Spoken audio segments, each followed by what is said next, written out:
So it was founded in Taiwan.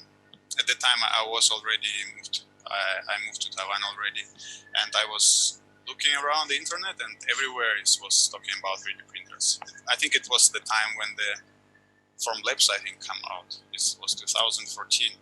So it was a big thing on the Kickstarter. Everybody thinking that the 3D printing is the future. It will be put on every desk in every house. You can print whatever you want from the some objects to the food to the clothes. So it was like really booming. So at that time, I was young. I decided, okay, let's try this. It was something new. It probably might be risky, but yeah, we tried, and it appeared to be a good decision.